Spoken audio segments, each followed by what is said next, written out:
Hey guys, Jeff here, Dice Setters. Today we're going to be looking at the Monopoly board. It says that if you have a coin and if you're to flip it 10 times, you should have 5 heads, 5 tails. That's great for scientific equations, but in real life, I don't think that would ever happen. If I flipped a coin 10 times, it wouldn't be 5 and 5. 100 times, it wouldn't be 50-50. It wouldn't be close to 50-50. But we're playing with dice, and dice do have a more rolled number than others. Last week I sat there and said the Monopoly board, it has 10 spaces. 10, 10, 10, 10. There is one space that is rolled more times, or you land on that space more times than any other space. Now take it for granted, this is just a Monopoly board. These are just dice. But that's for all Monopoly boards and for all dice and for everyone that uses this Monopoly board. There is one spot that you'll land on more than any others. And it is right here, just visiting jail. Now you can sit there and say, well, you're rolling 2 dice for this game. Your biggest outcome is going to be 7. So 1, 2, 3, 4, 5, 6, 7. That would make this one probably the most ideal spot that I would pick that you would land on. But for some reason it's this. I don't know. For those that want to argue about knowing which way they're going to fall, 50-50, everything, prove to me why this is what it is. And then from there, we can sit there and continue to argue. Because my thinking is that each table will be different. Each table would have a number that is rolled more than any other number. Just like in roulette. I would imagine if you had 10 roulette tables in a casino, you would have one number that would most likely roll for each table. Why? Because it's man-made. It's not perfect. It's not true. The center of gravity, I have no idea, but I guarantee you that they're all not going to be the same because everyone, each machine is different.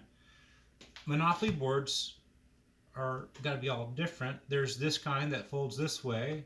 There's the one kind that fold just one way.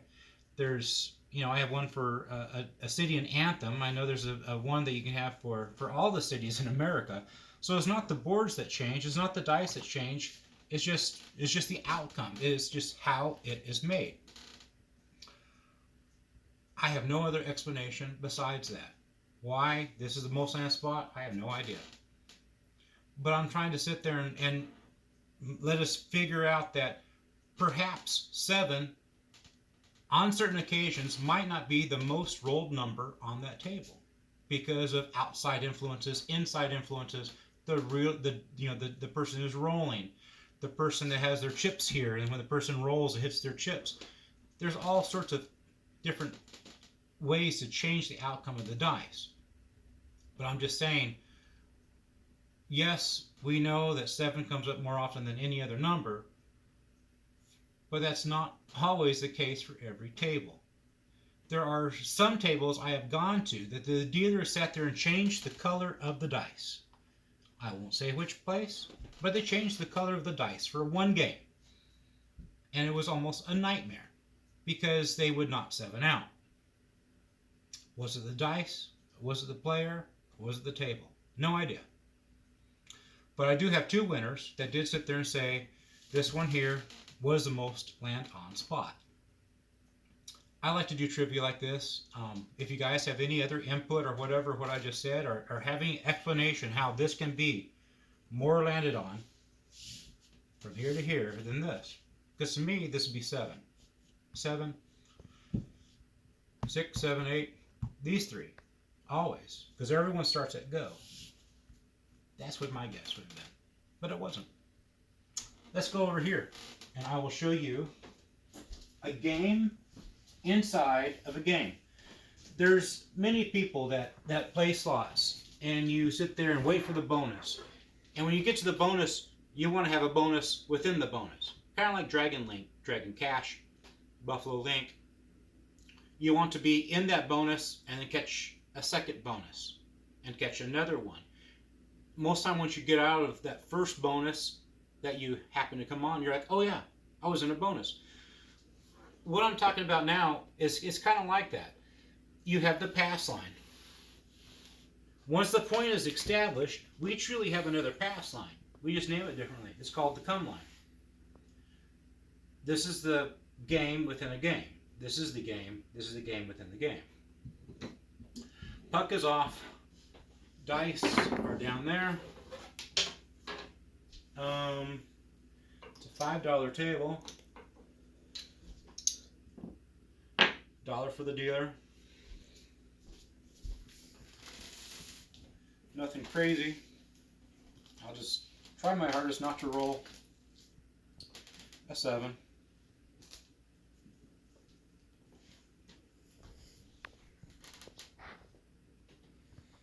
Do I want to do that? No, I don't want to do that. I want to do it like this.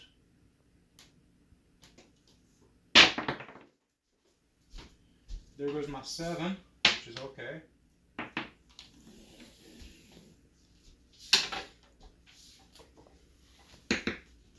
We won. The dealers take off theirs. Then we set that back up. Yeah, just stick it right from the bank. You could try that at the casino too. They might not like you too well if you did that. I am doing a 3, 6, 5, 6. See if I can catch that landing just a hair better so we don't have 7s all night long.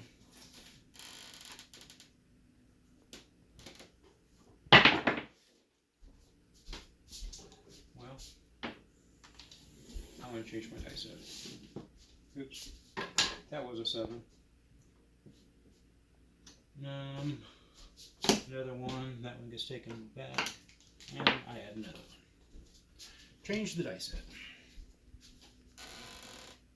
That's what I always tell people when you're first at the table. It don't matter if you've been at the table yesterday. It don't matter if you've been at the table 5 hours ago. Your come out roll should be like a test the water, see how cold it is. It's going to be a 6.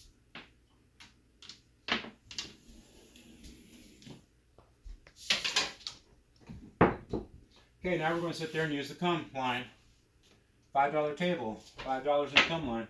So this acts just exactly like this. So if I roll a 7, I'll actually get paid. I'll lose the game, but I'll actually get paid for that. If I roll a 11, same thing. If I roll a 12, I lose it. If I roll a 2 or a 3, I lose it. So we don't want to roll a horn number. But once we roll that number, this guy here travels to one of these numbers here. That's why it can't travel to 7, it can't travel to 11 or 12, and it can't travel to 2 and 3. But this is a game within a game.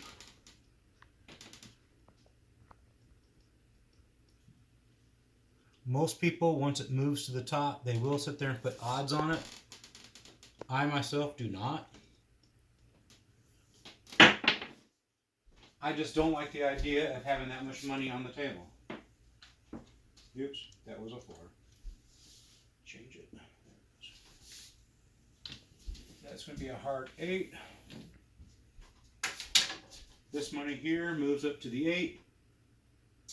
I believe it's placed in the back. This is for if you want to lay it, and that's or if you want to sit there and just put money on it. That's to lay against it. And that right there is the come. But it'd be actually on that side, but that side's covered, so I'll just put it right there. $8. Most people would sit there and automatically put odds behind it. I'm not. And then most people sit there and do it 2 or 3 times and then just kind of wait. So we're looking for this guy here to win. We got to hit a 6. For that guy there to win, we got to hit an 8. And this guy will be placed on the table as soon as I get done rolling it. So it's kind of like a game within a game. The same rules apply. It's just in a different location.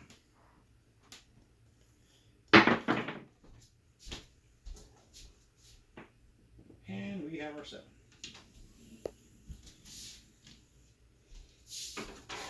So we'll actually save this guy. The dealers and I lose that, and I lose that. And this gets taken back. try that again. Let's try it with something that will last a little bit longer. Most of them I don't roll that direction or roll on that side of the table. What other? There we go. Okay, come out. I have no money on the table. The dealers have no money on the table. There we go.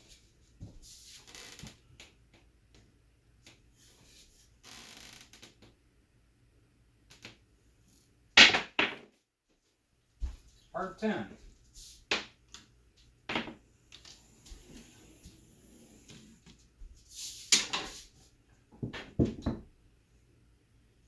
And we're going to put $5 on the come. This is something that you can do.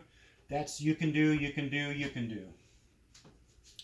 Everything higher than that, up to this line right here, is all dealers. You cannot put your hand around that area here. But this guy here, I'll talk about that later, is the same thing as this, but kind of like that, kind of like the dark side.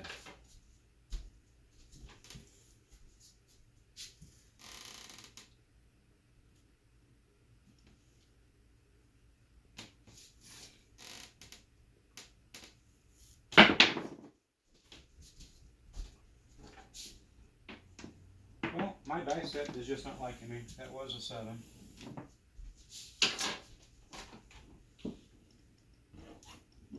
Let me talk about the don't come bar, because this guy here and this guy here are pretty much hand in hand. They are mirror of each other. I have never, if I'm rolling,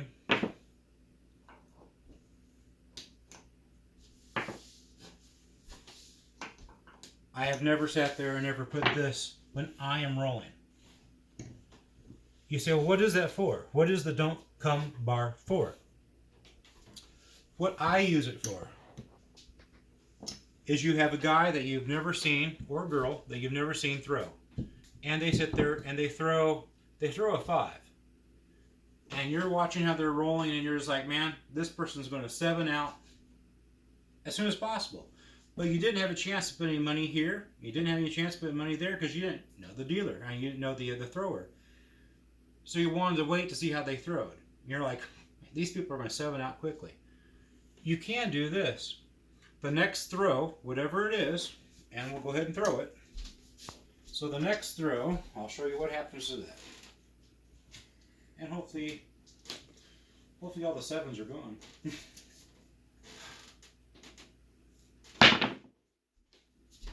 It's midnight. So, line is up. We have our money here. But if you sit there and look, it has midnight here. So you're like, well, what does that mean? And what does that mean? Well, we got midnight, which means it's a push. We don't get our money taken away. It just stays there for the next roll. So hopefully we'll roll at 4, 5, 6, 8, 9, 10 for our next roll.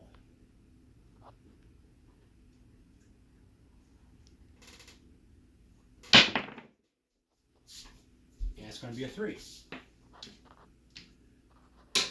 So just like this guy here, on the come out point, if you roll a 3, you lose it.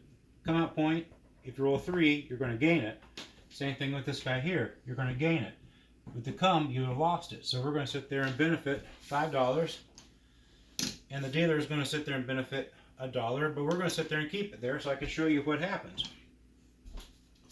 Hopefully we'll roll a number we can do something with.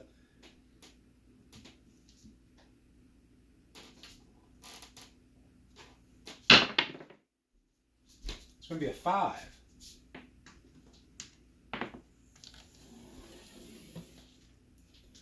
The dealer's going to take our money here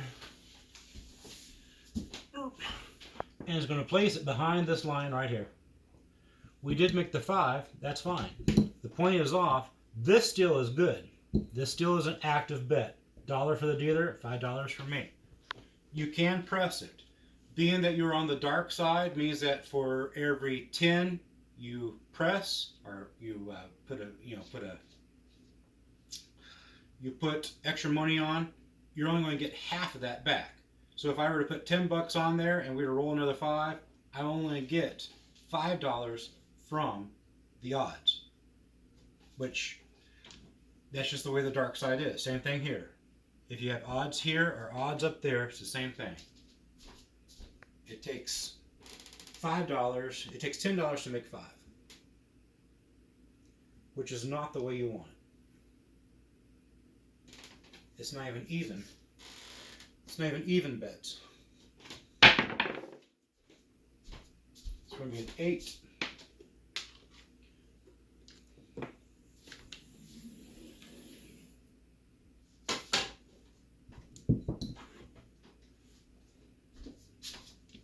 I don't have any money down there. I know. I'm rolling.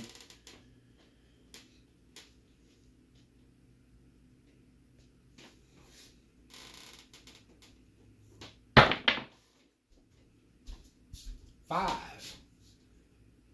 Let me pull the dice out so you see it.